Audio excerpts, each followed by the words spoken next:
pamene akuluakulu a chipani cha United Transformation Movement UTM alengeza kuti chipani chawo chipadakali pano chatuluka mu mgwirizano wa Tonse Alliance. Amalawi ambiri ndithu akulankhula pa zimene zichitikazi ndi pano ndi pa Nyasa VoiceBox pamene timapereka mpata kwa Amalawi kuti azitha kulankhulapo maganizo awo pa nkhani za ndale, kayendetsedwe ka dziko komanso kutsatira bwino kwa malamulo kuno kwathu ku Malawi. Ndiye pano tabweranso ndi kabwerebwere pa channel pano amene wandithu ndi Lwara. Lwara akufuna kuya maganizo awo pa zimene zachitikazi makamaka iwaonera kuti pamenepa ndi kuti boma lathira pomwepa chifukwa kuti mmene amawina achakwera sikuti anawina okha ngati MCP koma anawina ngati Tonse Alliance mmenemo partner wawo wamkulu anali UTM. Ndekati UTM yatuluka ku Tonse Alliance ndekuti achakweranso boma lawo lathera pomwepo. Tiyeni tikhale limodzi kuti tiwamvere kuti Lwara akuti bwanji pa nkhani ya UTM kuchoka mu mgwirizano wa Tonse Alliance pano pa Nyasa VoiceBox. Once again, comrade, someone just reminded me, Pankanya MPs, of course, comrade Bab Kamisa Unyankrapo. What has happened today is like this. Tonse Alliance Latapo, meaning that Boma Latha. In Kwanzatu, we could have gone for snap elections.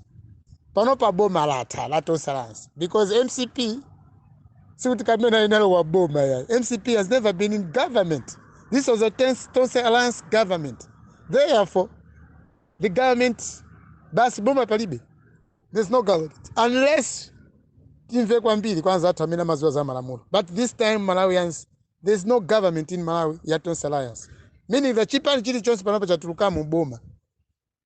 The alliance has been dismantled.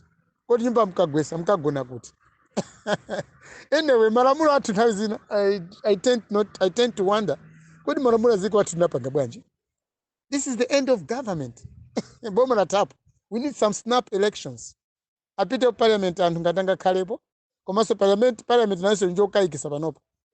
Because parliament imaendera Boma Tonse Alliance. Now Tonse Alliance government at top. Where are these MPs going to be answerable to? To which government? Menas Kapanga answerable. And that Tonse Alliance. Asara Tonse Alliance. And most members are Asara Tonse Alliance. I'll be my MPs in parliament. So who's going to do the affairs of the government? Because Tonse Alliance is gone. Americo Usi, as a vice president of the country now also, in the Komabe now also is nowhere.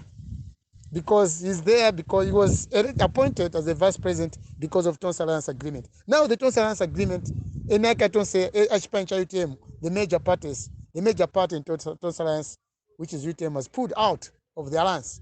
That means in Malawi, in principle, we don't have the government. But Chukati Makonda Malawi, this is the end of the church. Komasizote na kaida matama. Boma mena acho kama antena. Malawians, we didn't vote for MCP. We didn't vote for UTM. We voted for Tonse Alliance and its partners. They kazidi choncha Malawi, Mukonda branch. Boma palibe tapo. Komaso tenga of office for my MP. That my MP azikumana pafundo anchi. Because MPs were answerable to Tonse Alliance government. Kola papa zikabanchi. Of course, ndukufusa machimbuli. Komabe ndukufusa swandhena menene mwinanga saguvesa bulubwilo. Because I was to understand. But now the Tonse Alliance has been dismantled. Ya tapo. Palibe boma tapa. It's gone. Leadership ya UTM inamwalira, of course. Usi was appointed as the vice president of the republic because of the Tonse Alliance concept. But now that agreement of Tonse Alliance has gone. What else is remaining in this Tim Vachan from MCP? Because this is a must.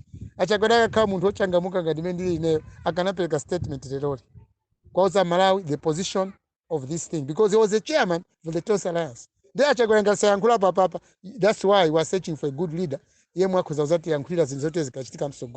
But this is a must for Comrade Raza Chakwera to talk something if he really loves this country. If that alliance was in good faith, if that alliance is appreciable, why Chakwera president was Malawi? Because Chakwera alimboma because of Tonse Alliance. So the thing is, Chakwera ngatali muntu okonda Malawi, muntu ozindikira. Lero kango changa mkapo. Ngatala ugona tulo, lero kazuke atuza Malawi. What is the future of this country? This is what we need to know from this president. Achakwera nkule poga. Anzawa yankula. Malirwana yankula. Wapanopa anzawo wa chipani cha UTM yankhula. And apa palibe kubisa naso mawu ya. Achakwera yankhule mtundu wa Malawi lero. Thank you comrades and good evening.